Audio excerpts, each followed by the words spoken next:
إن الحمد لله نحمده ونصلي على رسوله الكريم أما بعد أعوذ بالله من الشيطان الرجيم بسم الله الرحمن الرحيم لقد خلقنا الإنسان في أحسن تقويم صدق الله المولانا العظيم সম্মানিত দর্শক শ্রোতা, আজ আমরা নবম রোজায় উপনীত হয়েছি।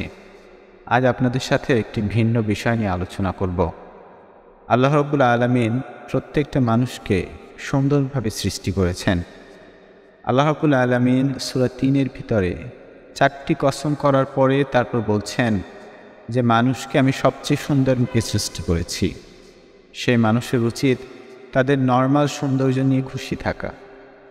একটি হাদিসে আল্লাহ রাসূল সাল্লাল্লাহু আলাইহি ওয়াসাল্লাম বলছেন যে কোনো নারী যদি পরচুল ব্যবহার করে অথবা তাদের সৌন্দর্যের জন্য মাথার উপর থেকে চুল উপড়িয়ে কপাল বড় বানায় অথবা তারা যদি নিজেদের দাঁত ঘষে সেটাকে সরু বানায়, তাহলে সবগুলোই হারামের পর্যায়ে চলে যাবে।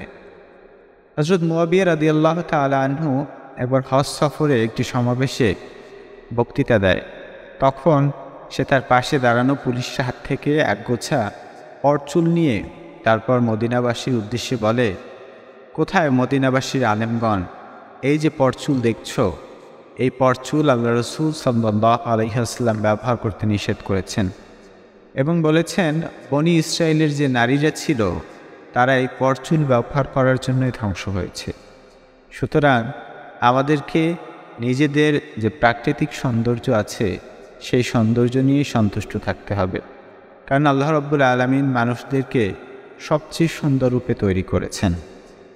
আমি যে হাদিসের কথা বলছি এই হাদিসগুলো আবু দাউদ শরীফের কিতাবুত তারাজ্জুল থেকে নেওয়া হয়েছে। আপনারা চাইলে সেখানে সন্ধান করে দেখতে পারেন। আল্লাহ রাসূল সাল্লাল্লাহু আলাইহি ওয়াসাল্লাম কৃত্রিম সৌন্দর্যকে নিষেধ করেছেন। আল্লাহ রাব্বুল আলামিন মানুষদেরকে যে সৌন্দর্য দিয়েছে তাকে উপেক্ষা করে মানুষ যখন ভিন্নভাবে সাজতে চায় তখন আল্লাহ তাআলা তার উপর রাগ করে। এই জন্য আমাদের উচিত আল্লাহ রাব্বুল আলামিনের দান করা সৌন্দর্যের উপর সন্তুষ্টি থেকে তার শুকরিয়া আদায় করা। তাই আমাদের সকলকে এ বিষয়ে সচেতন থাকতে হবে। আল্লাহ রাব্বুল আলামিন আমাদের সকলকে এ বিষয়ে সহিহ সমঝ দান করুক। আখিরি দাওয়ানা আলহামদুলিল্লাহি রাব্বিল আলামিন। আসসালামু আলাইকুম ওয়া রাহমাতুল্লাহ।